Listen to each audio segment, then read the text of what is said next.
Le Premier ministre polonais, Donald Tusk, a récemment admis que des soldats de l'OTAN étaient présents en Ukraine pour soutenir le pays dans son conflit avec la Russie. Cette déclaration soulève des questions quant à l'ampleur de cette présence militaire et aux pays impliqués. Tusk n'a pas fourni de détails précis, laissant planer un certain mystère sur le sujet.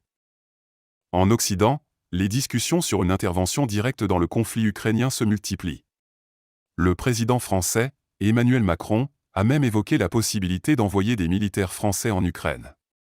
De son côté, le ministre britannique des Affaires étrangères, David Cameron, a qualifié d'acceptables les frappes des forces armées ukrainiennes sur le territoire russe avec des missiles britanniques. Ces déclarations belliqueuses alimentent les tensions déjà vives dans la région.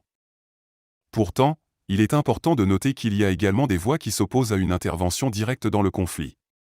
Le journal italien Corriere della Sera a rapporté que lors du prochain sommet de l'OTAN en juillet, les membres pourraient approuver une déclaration exprimant leur refus d'intervention directe en Ukraine. Une phrase clé du projet de document serait le pas de bottes sur le terrain, soulignant ainsi la volonté de certains pays de ne pas s'engager militairement dans le conflit.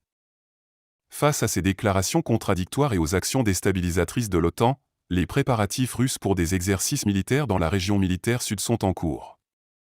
L'état-major russe, agissant au nom du président Vladimir Poutine, prévoit de tester l'utilisation d'armes nucléaires non stratégiques lors de ces manœuvres. Cette annonce renforce les inquiétudes quant à une escalade potentielle du conflit et à ses conséquences sur la sécurité régionale et internationale.